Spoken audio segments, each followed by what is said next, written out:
Assalamualaikum warahmatullahi wabarakatuh. Perkenalkan kami dari kelompok 8. Pada kali ini akan mempresentasikan hasil diskusi kami dari white paper dengan judul Implementasi Jaringan Komputer pada Layanan Government dengan Analisis Konseptual, white paper Digital Public Infrastructure and Development.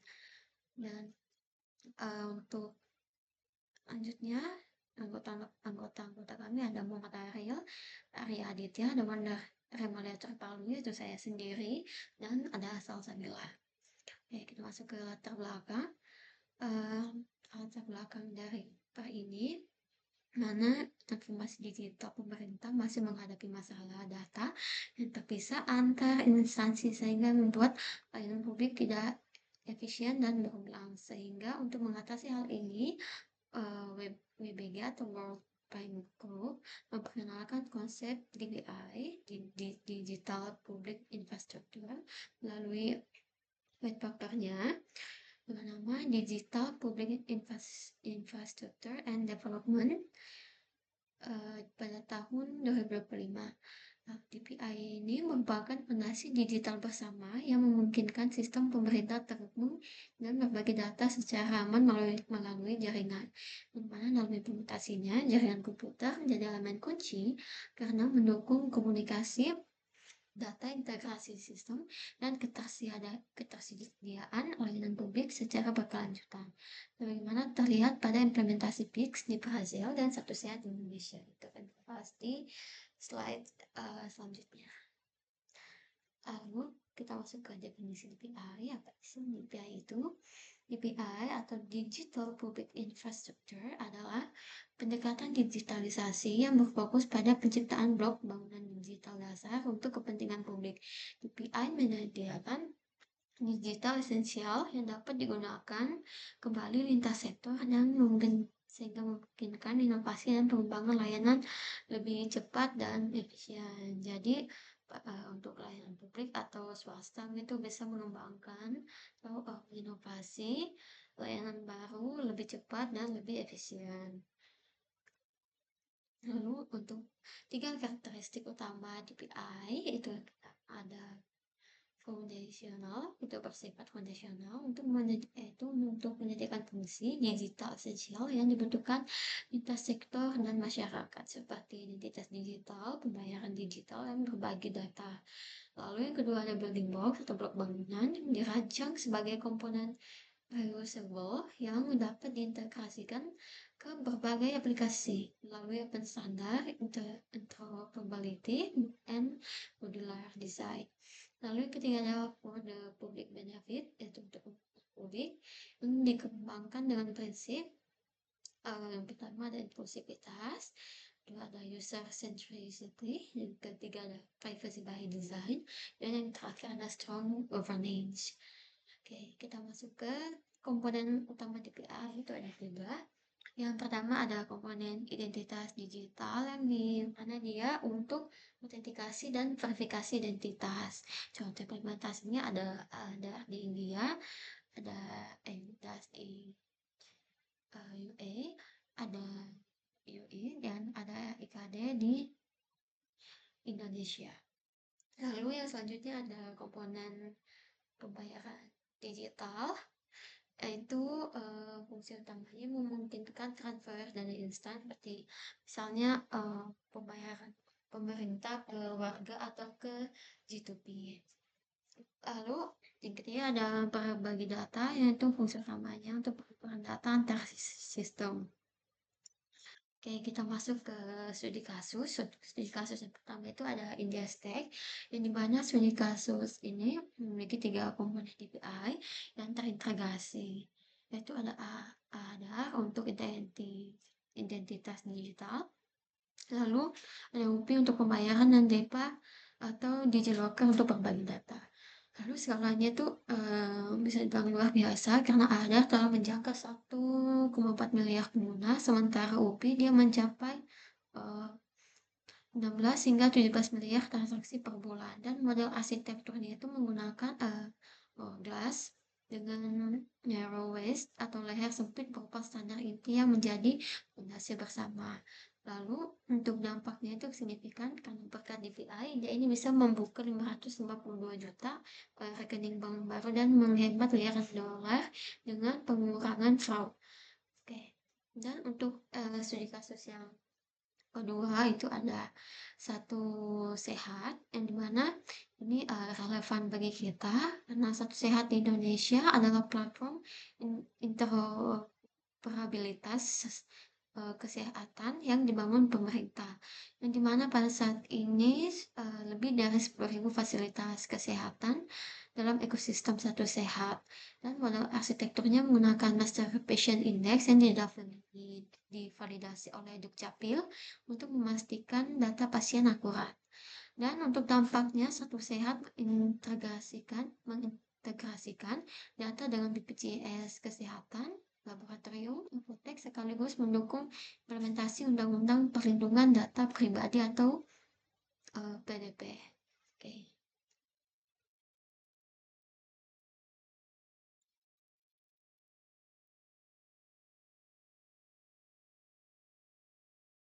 Oke, kita masuk ke tiga model arsitektur DKI. Yang pertama ada model terpusat atau centralized, di mana ini adalah satu identitas yang biasanya pemerintah untuk mengelola seluruh sistem. Untuk contohnya ada itu di India. Kelebihannya itu koordinasinya mudah dan kepatuhan regulasi terjamin. Nah, kekurangannya adalah single point of failure, risiko pengawasan dan potensi termonopoli.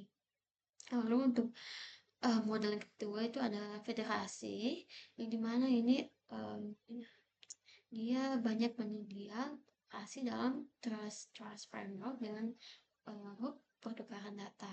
Nah, contohnya itu ada di Belgia, Estonia, dan Italia. Lalu untuk kelebihannya mengurangi risiko, single point of failure, dan memberi pilihan pengguna. Sedangkan kekurangannya adalah koordinasi kompleks dan butuh ekosistem yang matang. Dan untuk model yang ketiga, itu model desentralisasi, yang dimana pengguna mengontrol credential melalui verifiable credentials and digital wallet. Lalu untuk contohnya ada IU Digital Identity Wallet, Angkutan Nasional Digital Identity. Lalu untuk kelebihannya itu privasinya tinggi, kontrol penuh pada pengguna, dan kekurangannya masih baru dan tergantung pada kepemilikan smartphone.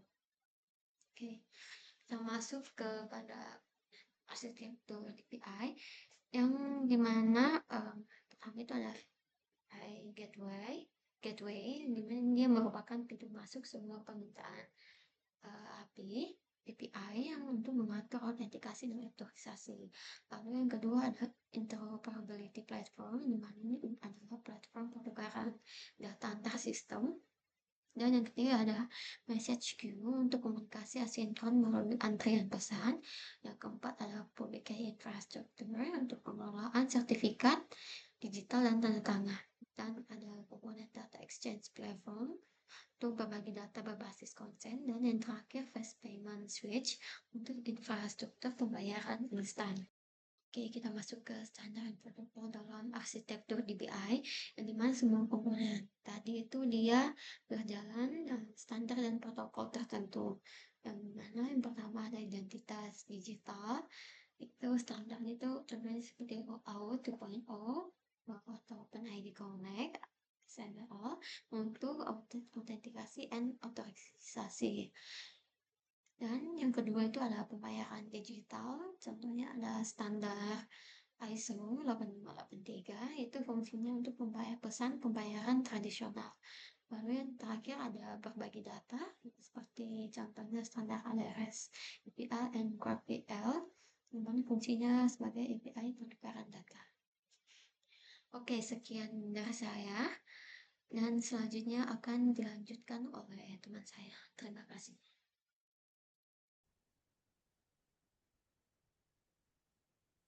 Ya, Assalamualaikum warahmatullahi wabarakatuh. Perkenalkan, saya Salsabila dengan NIK F5512404. Di sini saya akan menjelaskan bagian peran jaringan dalam komunikasi data. Digital Public Infrastructure, DIP, DPI beroperasi sebagai ekosistem layanan terintegrasi melalui komunikasi data antar sistem pemerintah yang sebelumnya terpisah. Komunikasi ini memungkinkan pertukaran informasi secara cepat, aman, dan andal antar instansi. Model federasi menjelaskan bahwa data tetap disimpan di instansi asal, tapi instansi lain tetap bisa mengaksesnya lewat jaringan yang aman. Hal ini penting karena layanan publik bergantung pada konektivitas yang real time. Artinya, setiap layanan harus bisa ngobrol dengan banyak database dalam hitungan detik. Kalau dilihat lebih detail, keberlangsungan layanan digital itu nggak cuma soal sistem aktif atau tidak, tapi efektivitas transfer data antar sistem dan ketersediaan konektivitas digital. Kalau koneksi nggak lancar, layanan bisa terganggu.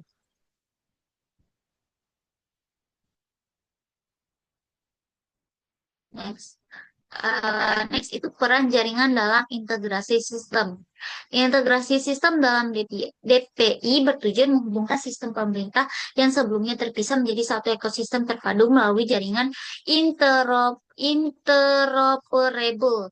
Tiga arsitektur integrasi itu yang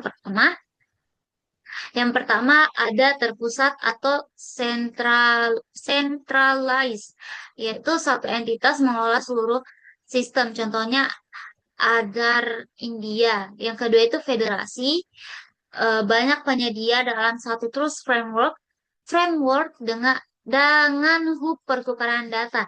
Contohnya tuh Belgia, Estonia. Terus yang ketiga itu terdesentralisasi. Pengguna mengontrol kredensial melalui digital wallet. Contohnya EU Digital Identity. Nah, yang penting integrasi itu bukan cuma soal teknologi. Semua elemen harus laras. Sistem, tata kelola, SDM, dan aturan main. Kalau salah satu nggak pas, interoperabilitas bisa terganggu dan layanan nggak optimal. Yang ketiga itu ada ketersediaan layanan. Ketersediaan layanan ini dalam DPI itu berarti sistem mampu menyediakan akses konsisten, andal, dan berkelanjutan.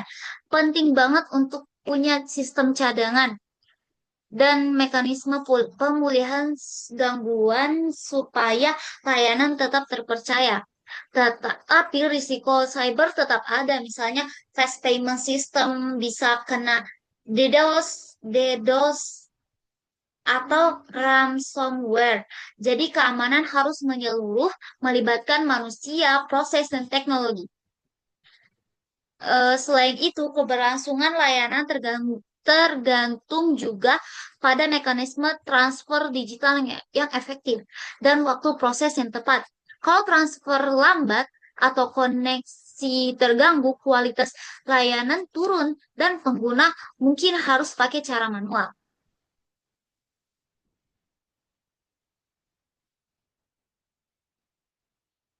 Nah, yang keempat itu komponen jaringan.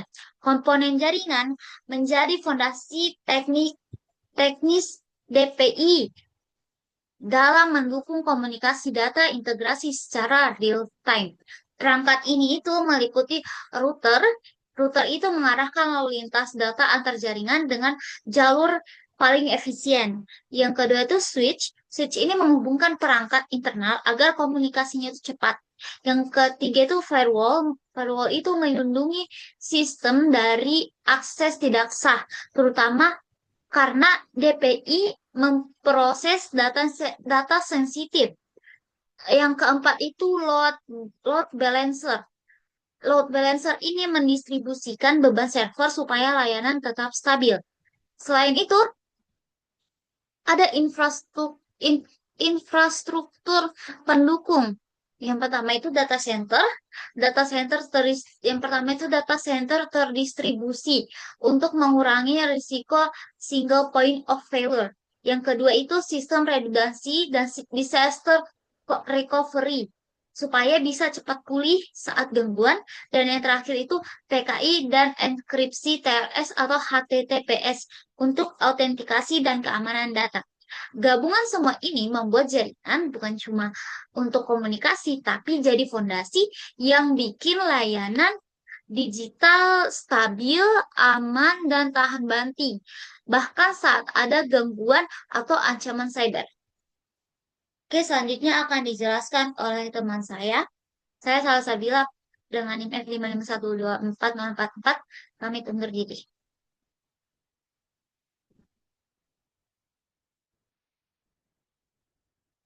Assalamualaikum warahmatullahi wabarakatuh. Perkenalkan, saya Muhammad Aril dengan NIM F5512449. Di sini saya akan membawakan materi selanjutnya. Yang pertama itu analisis model Hourglass dalam standarisasi DPI.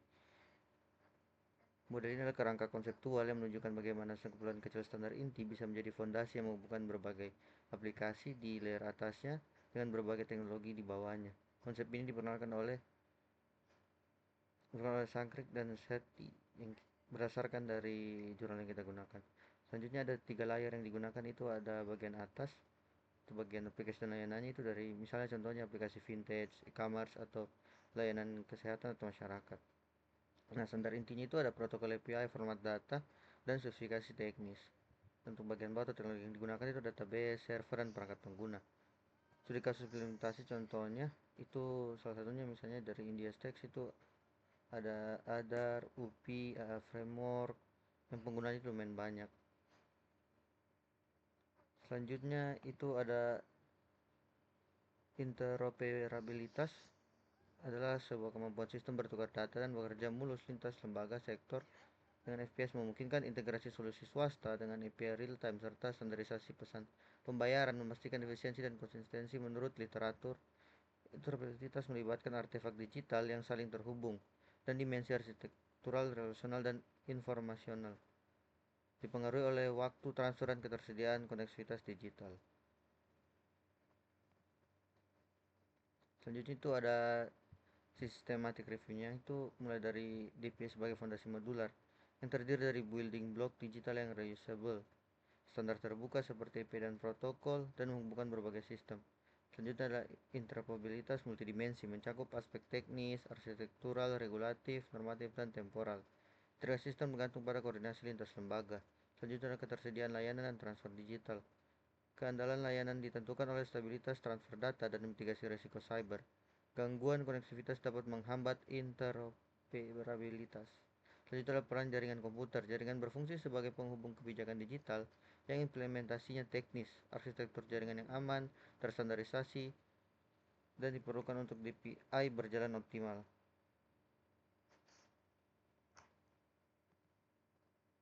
Selanjutnya masih tetap di systematic reviewnya, tapi di bagian aplikasi transformasi digital.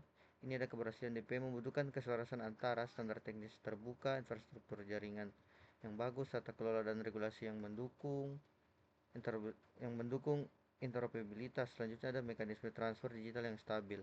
Transformasi digital pemerintahan memerlukan kebijakan yang tepat sekaligus kesiapan infrastruktur jaringan sebagai fondasi operasional.